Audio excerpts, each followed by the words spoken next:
ನಮಸ್ಕಾರ. Welcome to Sangeetha logs. ಇದು ನಾನು ನನ್ನ ತಂಗಿ ಮದುವೆಗೆ ಅಂದರೆ ನನ್ನ ಚಿಕ್ಕಪ್ಪನ ಮಗಳ ಮದುವೆಗೆ ಹೊನ್ನಾವರಕ್ಕೆ ಹೋಗಿದ್ದಾಗಿನ ವಿಡಿಯೋ ಆಗಿರುತ್ತೆ. ಅವತ್ತಿನ ದಿವಸ ನಾವು ಮೀನು ತೊಗೊಂಡು ಬಂದಿದ್ವಿ. ಹೊನ್ನಾವರ ಬಂದರಿಂದ ತುಂಬ ಫ್ರೆಶ್ ಆಗಿ ನಾವು ಮೀನು ತೊಗೊಂಡು ಬಂದಿದ್ವಿ. ಹಾಗೆ ಯಾವ ರೀತಿಯಾಗಿ ನಾವು ಫ್ರೆಶ್ ಆಗಿ ಅಲ್ಲಿಂದ ಮೀನು ತೊಗೊಂಡು ಬರ್ತೀವಿ ಅನ್ನೋದನ್ನು ನಿಮ್ಮ ಜೊತೆ ಶೇರ್ ಮಾಡ್ಕೊತಾ ಇದ್ದೀನಿ. ಹಾಗೆ ಮೀನಿಂದ ಇವತ್ತು ಬಂಗಡೆ ಮೀನಿಂದ ಮಸಾಲೆ ಖಾರ ಅಂತ ರೆಸಿಪಿ ಮಾಡ್ತಾರೆ ನನ್ನಮ್ಮ. ಆ ರೆಸಿಪಿನೂ ಕೂಡ ನಾನು ನಿಮ್ಮ ಜೊತೆ ಶೇರ್ ಮಾಡ್ಕೊತಾ ಇದ್ದೀನಿ. ವಿಡಿಯೋನ ಎಲ್ಲೂ ಸ್ಕಿಪ್ ಮಾಡಿದೆ ನೋಡಿ. ಇನ್ ಕೇಸ್ ವಿಡಿಯೋ ಏನಾದರೂ ಇಷ್ಟ ಆಗಿದ್ದರೆ ಪ್ಲೀಸ್ ಒಂದು ಲೈಕ್ ಕೊಡಿ. ಹಾಗೆ ನಿಮ್ಮ ಫ್ರೆಂಡ್ಸ್ ಆ್ಯಂಡ್ ಫ್ಯಾಮಿಲಿಗೆಲ್ಲ ಶೇರ್ ಮಾಡ್ಕೊಳ್ಳಿ.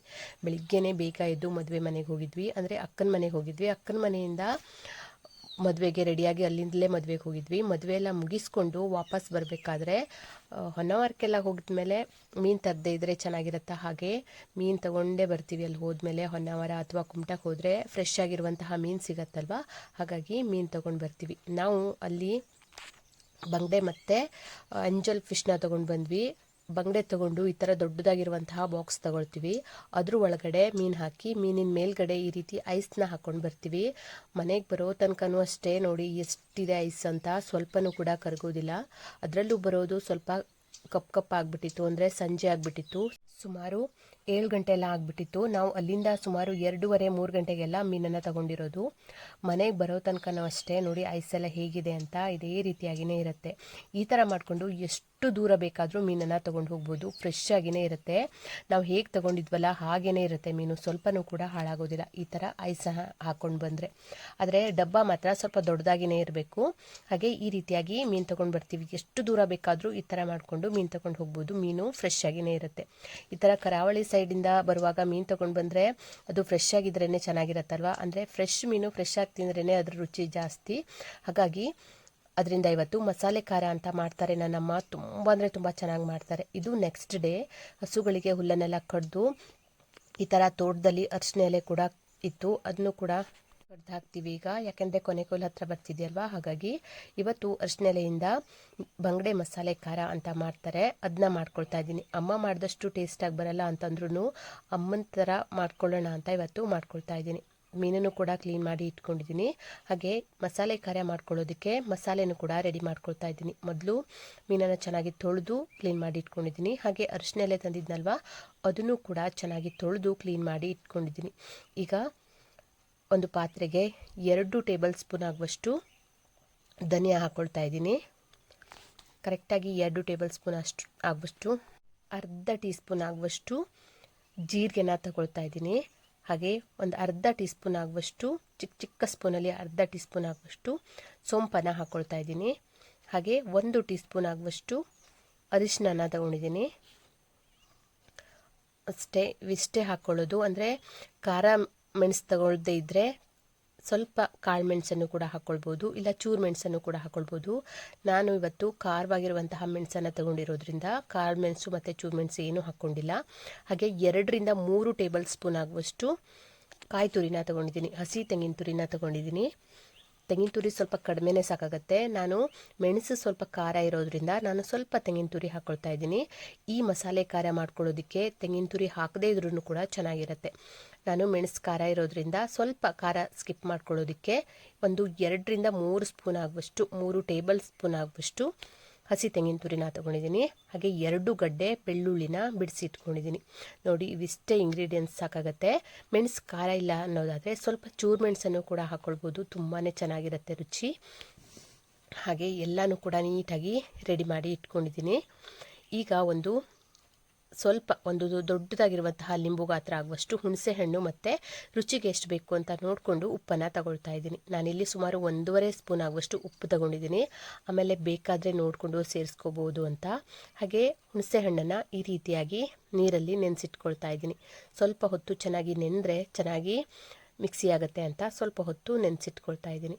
ಹಾಗೆ ಒಂದು ಮಿಕ್ಸಿ ಜಾರ್ಗೆ ಮೆಣಸನ್ನು ಹಾಕಿ ಮೊದಲು ಪೌಡರ್ ಮಾಡ್ಕೊಳ್ತಾ ಇದ್ದೀನಿ. ಈ ರೀತಿ ಮೆಣಸನ್ನು ಪೌಡರ್ ಮಾಡ್ಕೊಳ್ಳೋದ್ರಿಂದ ಮಸಾಲೆ ಚೆನ್ನಾಗಿ ನುಣ್ಣಗಾಗುತ್ತೆ. ಹಾಗಾಗಿ ಕ್ರಿಸ್ಪಿಯಾಗಿರುವಂತಹ ಮೆಣಸು, ಒಂದು ವೇಳೆ ಮೆಣಸು ಕ್ರಿಸ್ಪಿಯಾಗಿಲ್ಲ ಅನ್ನೋದಾದರೆ ಸ್ವಲ್ಪ ಹುರ್ಕೊಳ್ಬೇಕಾಗತ್ತೆ, ಡ್ರೈ ರೋಸ್ಟ್ ಮಾಡ್ಕೊಳ್ಬೇಕು. ನಾನು ಚೆನ್ನಾಗಿ ಒಣಗಿಸಿರೋದ್ರಿಂದ ಮೆಣಸು ಇನ್ನೂ ಕ್ರಿಸ್ಪಿಯಾಗಿಯೇ ಇದೆ. ಹಾಗಾಗಿ ಈ ರೀತಿಯಾಗಿ ಪೌಡರ್ ಮಾಡ್ಕೊಳ್ತಾ ಇದ್ದೀನಿ. ಈ ಥರ ಪೌಡರ್ ಮಾಡ್ಕೊಂಡಾದಮೇಲೆ ಇದಕ್ಕೆ ಉಳಿದಿರುವಂತಹ ಇಂಗ್ರೀಡಿಯೆಂಟ್ಸ್ನ ಹಾಕ್ಕೊಳ್ತಾ ಇದ್ದೀನಿ. ಈ ರೀತಿ ಎಲ್ಲನೂ ಹಾಕಿ ಸ್ವಲ್ಪ ಕಾಯಿ ತುರಿ ಮತ್ತು ಹುಣಸೆ ಹಣ್ಣನ್ನು ಹಾಕಿ ಇವಾಗ ರುಬ್ಕೊಳ್ತಾ ಇದ್ದೀನಿ. ಈ ರೀತಿ ಮಾಡ್ಕೊಳ್ಳೋದ್ರಿಂದ ಮಸಾಲೆ ತುಂಬ ಚೆನ್ನಾಗಿ ನುಣ್ಣಗಾಗುತ್ತೆ. ಹಾಗಾಗಿ ನಾನು ಇದೇ ರೀತಿಯಾಗಿಯೇ ಮಾಡ್ಕೊಳ್ತಾ ಇದ್ದೀನಿ. ಇದನ್ನ ಅಮ್ಮ ಒರಳು ಕಲ್ಲಲ್ಲಿ ಬೀಸಿ ಮಾಡ್ತಾರೆ, ರುಚಿಯಂತೂ ತುಂಬಾ ಚೆನ್ನಾಗಿರುತ್ತೆ. ಆದರೆ ಇವತ್ತು ಸ್ವಲ್ಪ ಒರಳು ಕಲ್ಲೆಲ್ಲ ಕ್ಲೀನಾಗಿಲ್ಲ ಅಂತ ನಾನಿವತ್ತು ಮಿಕ್ಸಿನಲ್ಲೇ ಮಾಡ್ಕೊಳ್ತಾ ಇದ್ದೀನಿ.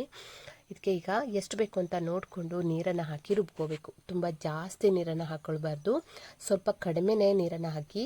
ಮಸಾಲೆ ಗಟ್ಟಿಯಾಗಿಯೇ ಇರಬೇಕು, ತುಂಬ ತಿಳುವಾಗಬಾರ್ದು ಮಸಾಲೆ. ಹಾಗಾಗಿ ಗಟ್ಟಿಯಾಗಿರುವಂತಹ ಮಸಾಲೆನೇ ರುಬ್ಕೊಳ್ತಾ ಇದ್ದೀನಿ. ಈಗ ಒಂದು ದಪ್ಪ ತಳ ಇರುವಂತಹ ಪಾತ್ರೆನ ತಗೊಂಡಿದ್ದೀನಿ. ಆ ಪಾತ್ರೆ ಒಳಗಡೆ ಈಗ ನೀಟಾಗಿ ಈ ಥರ ಅರಿಶಿಣದ ಎಲೆನ ಈ ರೀತಿಯಾಗಿ ಮಡ್ಚ್ಕೊಂಡು ಮಾಡ್ಕೊಳ್ತಾ ಇದ್ದೀನಿ. ನೋಡಿ, ಇದು ತುಂಬ ಹೆಲ್ದಿಯಾಗಿರುವಂತಹ ರೆಸಿಪಿ ಅಂತಲೇ ಹೇಳ್ಬೋದು. ಸ್ವಲ್ಪ ಕೂಡ ಎಣ್ಣೆನ ಯೂಸ್ ಮಾಡಿಲ್ಲ ನಾನು, ಸ್ವಲ್ಪನೂ ಎಣ್ಣೆ ಬಳಸ್ದೇ ಅರಿಶಿಣ ಎಲೆನಲ್ಲಿ ಈ ರೀತಿಯಾಗಿ ಸಾಂಬಾರನ್ನ ಮಾಡ್ಕೊಳ್ಳೋದು. ಸಾಂಬಾರು ಅಂತಲೂ ಹೇಳ್ಬೋದು, ಮಸಾಲೆ ಖಾರ ಅಂತನಾದರೂ ಹೇಳ್ಬೋದು, ಏನು ಬೇಕಾದರೂ ಹೇಳ್ಬೋದು. ಈ ರೀತಿ ಮಾಡಿಕೊಂಡ್ರೆ ಘಮ ಅಂತೂ ತುಂಬಾ ಚೆನ್ನಾಗಿ ಬರುತ್ತೆ. ಮತ್ತು ಇದನ್ನ ಸ್ಟೋರ್ ಮಾಡ್ಕೋಬೋದು ನಾವು 2-3 ದಿವಸದ ತನಕನೂ ಹೊರಗಡೆನೆ ಫ್ರಿಡ್ಜ್. ಈಗ ಪಾತ್ರೆಗೆ ಅರಿಶಿಣೆಲೆ ಹಾಕಿ ರೆಡಿ ಮಾಡಿ ಇಟ್ಕೊಂಡಿದ್ನಲ್ಲ, ಆ ಪಾತ್ರೆಗೆ ರುಬ್ಬಿರುವಂತಹ ಮಸಾಲೆನ ಹಾಕ್ಕೊಳ್ತಾ ಇದ್ದೀನಿ. ನೋಡಿ ಎಷ್ಟು ಚೆನ್ನಾಗಿ ನುಣ್ಣಗೆ ರುಬ್ಬಿದ್ದೀನಿ ಅಂತ. ಇದೇ ರೀತಿಯಾಗಿಯೇ ರುಬ್ಕೋಬೇಕು, ಸ್ವಲ್ಪ ಕೂಡ ತರಿ ಇರಬಾರ್ದು. ಈ ಮಸಾಲೆ ಸ್ವಲ್ಪ ತರಿ ಎಲ್ಲ ಇದ್ಬಿಟ್ರೆ ಟೇಸ್ಟ್ ಅಷ್ಟೊಂದು ಚೆನ್ನಾಗಿರಲ್ಲ. ಹಾಗಾಗಿ ಎಷ್ಟು ಸಾಧ್ಯನೋ ಅಷ್ಟು ನುಣ್ಣಗೆ ರುಬ್ಕೋಬೇಕು. ನಾನಿವತ್ತು ಸ್ವಲ್ಪ ಟೈಮ್ ಕಡಿಮೆ ಇದೆ ಅಂತ ಮಿಕ್ಸಿ ಜಾರಲ್ಲಿ ಮಾಡ್ಕೊಂಡಿದ್ದೀನಿ, ಇಲ್ಲಾಂದರೆ ಗ್ರೈಂಡರ್ನಲ್ಲಿ ಹಾಕ್ಕೊಳ್ತಿದ್ದೆ. ಈ ಥರ ಗ್ರೈಂಡರ್ನಲ್ಲಿ ರುಬ್ಕೊಳ್ಳೋದ್ರಿಂದಲೂ ಅಷ್ಟೇ ಮಸಾಲೆ ಒರಳು ಕಲ್ಲಲ್ಲಿ ರುಬ್ಕೊಂಡಷ್ಟೇ ಆಗುತ್ತೆ, ಅದೇ ಥರ ನುಣ್ಣಗಾಗುತ್ತೆ. ಈಗ ನೋಡಿ, ಮಸಾಲೆ ಹಾಕಿದ ಮೇಲೆ ಈ ರೀತಿಯಾಗಿ ಚೆನ್ನಾಗಿ ಮಿಕ್ಸ್ ಮಾಡ್ಕೋಬೇಕು. ಈ ರೀತಿಯಾಗಿ ಮಿಕ್ಸ್ ಮಾಡ್ಕೊಂಡಾದಮೇಲೆ ಇದಕ್ಕೆ ಬೇಕಿದ್ದರೆ ಸ್ವಲ್ಪ ಉಪ್ಪನ್ನು ಹಾಕ್ಕೊಳ್ಬೋದು. ನಾನು ಉಪ್ಪು ಸ್ವಲ್ಪ ಕಡಿಮೆ ಇದೆ ಅಂತ ಅನ್ನಿಸ್ತು, ಹಾಗಾಗಿ ಇನ್ನೊಂದು ಸ್ವಲ್ಪ ಉಪ್ಪನ್ನು ಹಾಕ್ಕೊಳ್ತಾ ಇದ್ದೀನಿ. ಇದಕ್ಕೆ ಮತ್ತೆ ಎಕ್ಸ್ಟ್ರಾ ಉಪ್ಪು ಹಾಕೋದಕ್ಕಾಗಲ್ಲ. ಹಾಗಾಗಿ ಮೊದಲೇ ಮಸಾಲೆಗೆ ನಾವು ಸ್ವಲ್ಪ ಉಪ್ಪನ್ನು ಕರೆಕ್ಟಾಗಿ ನೋಡಿಕೊಂಡು ಸೇರಿಸ್ಕೋಬೇಕಾಗತ್ತೆ. ಅಂದರೆ ಫಿಶೆಲ್ಲ ಹಾಕಿದ ಮೇಲೆ ಮತ್ತೆ ಉಪ್ಪು ಹಾಕ್ಕೊಳ್ಳಿಕ್ಕಾಗಲ್ಲ ಅಂತ ಮೊದಲೇ ಈ ರೀತಿಯಾಗಿ ಸೇರಿಸ್ಕೊಂಡು ಸ್ವಲ್ಪ ನೀರನ್ನು ಹಾಕಿ ಚೆನ್ನಾಗಿ ಮತ್ತೆ ಒಂದ್ಸರಿ ಮಿಕ್ಸ್ ಮಾಡಿಕೊಂಡು ಕ್ಲೀನ್ ಮಾಡಿ ಇಟ್ಕೊಂಡಿರುವಂತಹ ಮೀನನ್ನು ಹಾಕ್ಕೊಳ್ತಾ ಇದ್ದೀನಿ. ಕರೆಕ್ಟಾಗಿ ಮಸಾಲೆ ಎಲ್ಲ ಹಚ್ಕೊಳ್ತಾ ಮೀನನ್ನು ಹಾಕ್ಕೊಳ್ಬೇಕಾಗತ್ತೆ. ನೋಡಿ, ಈ ರೀತಿಯಾಗಿ ಎಲ್ಲ ಮೀನನ್ನು ಹಾಕಿ ಮಸಾಲೆನ ಮೇಲಿಂದ ಸ್ವಲ್ಪ ನೀಟಾಗಿ ಹಚ್ಕೊಂಡು ಇಟ್ಕೊಳ್ತಾ ಇದ್ದೀನಿ. ನೋಡಿ, ಈ ರೀತಿಯಾಗಿ ರೆಡಿ ಮಾಡ್ಕೋಬೇಕು. ಮೇಲಿಂದ ಇನ್ನೊಂದು ಸ್ವಲ್ಪ ನೀರನ್ನು ಹಾಕ್ಕೊಂಡ್ರೆ ಸಾಕಾಗತ್ತೆ. ಅಂದರೆ ತುಂಬ ಜಾಸ್ತಿ ನೀರನ್ನು ಹಾಕ್ಕೊಳ್ಬಾರ್ದು, ಸ್ವಲ್ಪ ಕಡಿಮೆನೇ ನೀರನ್ನು ಹಾಕ್ಕೊಳ್ಬೇಕು. ಮಸಾಲೆನೂ ಕೂಡ ಅಷ್ಟೇ ಗಟ್ಟಿಯಾಗಿಯೇ ಇರಬೇಕು. ಸ್ವಲ್ಪ ಒಂದು 2-3 ಅಥವಾ 4 ಚಮಚ ನೀರು ಹಾಕ್ಕೊಂಡ್ರೆ ಸಾಕಾಗತ್ತೆ ಮೇಲಿಂದ. ತುಂಬ ಜಾಸ್ತಿ ನೀರು ಹಾಕ್ಕೊಂಡ್ರೆ ಅದು ಚೆನ್ನಾಗಾಗೋದಿಲ್ಲ. ಈಗ ಮತ್ತೆ ಮೇಲ್ಗಡೆಯಿಂದ ಈ ರೀತಿಯಾಗಿ ಅರಿಶಿಣ ಎಲೆನ ಮಡ್ಚ್ಕೊಂಡು ಸೇರಿಸ್ಕೊಳ್ತಾ ಇದ್ದೀನಿ. ಈ ರೀತಿ ಮೇಲೆ ಮತ್ತು ಕೆಳಗಡೆ ಎರಡೂ ಕಡೆನೂ ಅರಿಶಿಣ ಎಲೆ ಹಾಕ್ಕೊಳ್ಳೋದ್ರಿಂದ ಘಮ ತುಂಬಾ ಚೆನ್ನಾಗಿ ಬರುತ್ತೆ. ಫಿಶ್ ಮಸಾಲೆ ತುಂಬ ಚೆನ್ನಾಗಾಗತ್ತೆ ಈ ರೀತಿಯಾಗಿ ಮಾಡ್ಕೊಳ್ಳೋದ್ರಿಂದ. ಹಾಗೆ ನೋಡಿ, ಈ ರೀತಿಯಾಗಿ ಚೆನ್ನಾಗಿ ನೀಟಾಗಿ ಕ್ಲೋಸ್ ಮಾಡ್ಕೊಳ್ತಾ ಇದ್ದೀನಿ. ಒಂದು 4-5 ಅರಿಶಿಣ ಎಲೆನ ಮೇಲಿಂದ ಹಾಕಿ ಈ ರೀತಿಯಾಗಿ ಕ್ಲೋಸ್ ಮಾಡ್ಕೊಳ್ತಾ ಇದ್ದೀನಿ. ನೋಡಿ, ಇದೀಗ ರೆಡಿಯಾಗಿದೆ. ಸ್ವಲ್ಪನೂ ಕೂಡ ಆಯಿಲ್ ಏನು ಬಳಸ್ದೇ, ಈರುಳ್ಳಿ ಏನು ಹಾಕ್ದೇ ಈ ರೀತಿಯಾಗಿ ಮಾಡ್ಕೊಳ್ತಾ ಇದ್ದೀನಿ. ತುಂಬ ಅಂದರೆ ತುಂಬಾ ರುಚಿಯಾಗಿರುತ್ತೆ. ಯಾವಾಗಲೂ ಒಂದೇ ಥರ ಸಾಂಬಾರು ಮಾಡ್ಕೊಳ್ಳೋದಕ್ಕಿಂತ ಈ ರೀತಿಯಾಗಿ ಒಂದ್ಸರಿ ಮಾಡಿಟ್ಕೊಂಡ್ಬಿಟ್ರೆ, ಕುಚ್ಚಲಕ್ಕಿ ಗಂಜಿ ಇದ್ದರೆ ಈ ಬಂಗಡೆ ಮಸಾಲೆ ಖಾರಗೆ ತುಂಬ ಅಂದರೆ ತುಂಬಾ ಸಖತ್ತಾಗಿರುತ್ತೆ. ಈಗ ಬೆಂಕಿನ ಮೊದಲೇ ಹಾಕಿಟ್ಕೊಂಡಿದ್ದೆ, ಕೆಂಡ ಚೆನ್ನಾಗಾಗಿತ್ತು. ಇದನ್ನ ಕೆಂಡದಲ್ಲಿ ಮಾಡಿಕೊಂಡ್ರೆ ತುಂಬಾ ಸಖತ್ತಾಗಿರುತ್ತೆ ಟೇಸ್ಟು. ಇವಾಗ ಕೆಂಡ ಎಲ್ಲ ಇಲ್ಲ ಅನ್ನೋದಾದರೆ ಗ್ಯಾಸ್ ಮೇಲೇ ಲೋ ಫ್ಲೇಮಲ್ಲಿ ಬೇಯಿಸ್ಕೊಳ್ಬೋದು. ಕೆಂಡದಲ್ಲಾದರೆ ಸ್ವಲ್ಪ ಅರ್ಧ ಗಂಟೆ ಆಗುವಷ್ಟು ಬೇಕು ಇದು ಬೇಯೋದಕ್ಕೆ. ನಾನು ಸಣ್ಣದಾಗಿ ಬೆಂಕಿ ಮಾಡ್ಕೊಳ್ತಾ ಇದ್ದೀನಿ, ಸ್ವಲ್ಪ ಅಂದರೆ ಚಿಕ್ಕದಾಗಿ ಬೆಂಕಿ ಹತ್ತುತ್ತಾ ಇದ್ದರೆ ಬೇಗ ಬೇಯುತ್ತೆ ಅಂತ. ಈ ಥರ ಕೆಂಡದಲ್ಲಿ ಸುಮಾರು ಒಂದು ಅರ್ಧ ಗಂಟೆ ಬೇಯಿಸ್ಕೋಬೇಕು. ಮೇಲ್ಗಡೆ ಒಂದು ಲಿಡ್ಡನ್ನು ಕ್ಲೋಸ್ ಮಾಡ್ಕೊಂಡಿದ್ದೀನಿ. ಆ ಲಿಡ್ಡಿನ ಮೇಲ್ಗಡೆನೂ ಅಷ್ಟೇ ಕೆಂಡ ಹಾಕಿ ಬೇಯಿಸ್ಕೊಳ್ತಾರೆ. ನಾನು ಇವತ್ತು ಅದ್ರ ಮೇಲ್ಗಡೆ ಏನು ಕೆಂಡ ಹಾಕ್ಕೊಳ್ತಾ ಇಲ್ಲ, ಕೆಳಗಡೆನೇ ಕೆಂಡದಲ್ಲೇ ಬೇಯಿಸ್ಕೊಳ್ತಾ ಇದ್ದೀನಿ. ಮಧ್ಯ ಈ ರೀತಿಯಾಗಿ ತಿರುಗಿಸ್ಕೊಳ್ಬೇಕು. ನೋಡಿ, ಹೀಗೆ ಈ ರೀತಿಯಾಗಿ ತಿರುಗಿಸ್ಕೊತ 1-2 ಸರಿ ತಿರುಗಿಸ್ಕೋಬೇಕು. ಅಂದರೆ ಚೆನ್ನಾಗಿ ಎಲ್ಲ ಕಡೆನೂ ಮಸಾಲೆ ಮೀನು ಎಲ್ಲ ಚೆನ್ನಾಗಿ ಹೀರ್ಕೊಳ್ಳುತ್ತೆ ಅಂತ ಒಂದು ಸರಿ ಮಿಕ್ಸ್ ಮಾಡ್ಕೊಳ್ಳೋ ಥರ ಮಾಡ್ಕೋಬೇಕು. ಸೌಟು ಏನು ಹಾಕಿ ಮಿಕ್ಸ್ ಮಾಡಿಕೊಂಡ್ರೆ ಮೀನೆಲ್ಲ ಕಲಸಿಟ್ಟು ಥರ ಆಗಿಬಿಡುತ್ತೆ ಅಂತ ಇದೇ ರೀತಿಯಾಗಿಯೇ 1-2 ಸರಿ ಮಿಕ್ಸ್ ಮಾಡ್ಕೋಬೇಕು. ಈಗ ಒಂದು ಅರ್ಧ ಗಂಟೆ ಆಗಿದೆ. ಎಷ್ಟು ಚೆನ್ನಾಗಿ ಬೆಂದಿದೆ ಅಂದರೆ ಪಾತ್ರೆ ಓಪನ್ ಮಾಡಿದ್ರೆ ಸಾಕು ತುಂಬ ಚೆನ್ನಾಗಿ ಘಮ ಬರುತ್ತೆ. ತುಂಬ ಅಂದರೆ ತುಂಬ ಸಖತ್ತಾಗಿರುತ್ತೆ. ನೋಡಿ, ಇದೀಗ ಈ ರೀತಿಯಾಗಿ ರೆಡಿಯಾಗಿದೆ. ಈ ಮಸಾಲೆ ಖಾರನ ಮಾಡಿದ ದಿವಸನೇ ತಿನ್ನೋದಕ್ಕಿಂತ ನೆಕ್ಸ್ಟ್ ಡೇ ಇದರ ಟೇಸ್ಟು ಸಖತ್ತಂದರೆ ಸಖತ್ತಾಗಿರುತ್ತೆ. ಮಾಡಿದ ದಿವಸಕ್ಕಿಂತ ಮರುದಿವಸ ಅದಕ್ಕೂ ಮಾರನೇ ದಿವಸ ತುಂಬಾ ಚೆನ್ನಾಗಾಗುತ್ತೆ. ಇವತ್ತು ಬಿಸಿ ಬಿಸಿ ಅನ್ನದ ಜೊತೆಗೆ ಈ ಮಸಾಲೆ ಖಾರನ ಹಾಕ್ಕೊಂಡು ಊಟ ಮಾಡ್ತಾಯಿದ್ದೀನಿ. ನಾವು ಚಿಕನ್ ಪಿಕ್ಕಲ್ ಎಲ್ಲ ಮಾಡ್ಕೊತೀವಲ್ಲ ಅದೇ ರೀತಿಯೇ ಇದು ಫಿಶ್ ಪಿಕ್ಕಲ್ ಅಂತಲೇ ಹೇಳ್ಬೋದು. ತುಂಬ ಅಂದರೆ ತುಂಬಾ ರುಚಿಯಾಗಿರುವಂತಹ ಮೀನು ಖಾರ. ಸ್ವಲ್ಪ ಇದ್ದರೆ ಸಾಕು, ಉಪ್ಪಿನಕಾಯಿ ಥರ 1 ಅಥವಾ 2 ಮೀನು ಹಾಕ್ಕೊಂಡು ಸ್ವಲ್ಪ ಈ ಖಾರ ಹಾಕ್ಕೊಂಡು ಊಟ ಮಾಡ್ತಿದ್ರೆ ನಿಜವಾಗ್ಲೂ ಸಖತ್ತಂದರೆ ಸಖತ್ತಾಗಿರುತ್ತೆ. ನಾನು ನನ್ನ ಅಮ್ಮನ ಮನೆಗೆ ಹೋದಾಗೆಲ್ಲ ಈ ರೀತಿಯಾಗಿ ಮಸಾಲೆ ಖಾರನ ಮಾಡಿಸ್ಕೊಂಡು ಊಟ ಮಾಡ್ತೀನಿ. ಹಾಗೆ ಮತ್ತೆ ವಾಪಸ್ ಬರಬೇಕಾದ್ರೂ ಅಷ್ಟೇ ಮಾಡಿಸ್ಕೊಂಡು ತೊಗೊಂಡು ಬರ್ತೀನಿ. ನಂಗೆ ಈ ಥರ ಮೀನು ಖಾರ ಅಂದರೆ ತುಂಬ ಇಷ್ಟ. ಈ ಥರ ಬಂಗಡೆ ಅಥವಾ ತಾರ್ಲೆ ಮೀನಿಂದ ಮಾಡ್ಕೋತೀವಿ. ಸಖತ್ತಂದರೆ ಸಖತ್ತಾಗಿರುತ್ತೆ. ಸ್ವಲ್ಪ ಇದ್ದರೆ ಸಾಕು, ಹೊಟ್ಟೆ ತುಂಬಷ್ಟು ಊಟ ಮಾಡ್ಬೋದು. ತುಂಬ ಜಾಸ್ತಿ ಬೇಕು ಅಂತಲೂ ಇಲ್ಲ.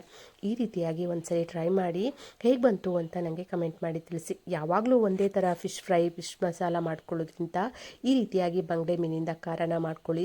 ಸಖತ್ತಂದರೆ ಸಖತ್ತಾಗಿರುತ್ತೆ. ಅದರಲ್ಲೂ ಒರಿಜಿನಲ್ಲೇ ಹಾಕಿ ಮಾಡ್ಕೊಳ್ಳೋದ್ರಿಂದ ಟೇಸ್ಟ್ ಅಂತೂ ಸೂಪರ್ ಆಗಿರುತ್ತೆ. ಇದಾಗಿತ್ತು ಇವತ್ತಿನ ವಿಡಿಯೋ. ಈ ವಿಡಿಯೋ ನಿಮಗೆ ಸ್ವಲ್ಪನಾದರೂ ಇಷ್ಟ ಆಗಿದ್ದರೆ, ಯೂಸ್ಫುಲ್ ಅಂತ ಅನಿಸಿದ್ರೆ ಪ್ಲೀಸ್ ಒಂದು ಲೈಕ್ ಕೊಡಿ. ಹಾಗೆ ನಿಮ್ಮ ಫ್ರೆಂಡ್ಸ್ ಆ್ಯಂಡ್ ಫ್ಯಾಮಿಲಿಗೆಲ್ಲ ಶೇರ್ ಮಾಡ್ಕೊಳ್ಳಿ. Thank you.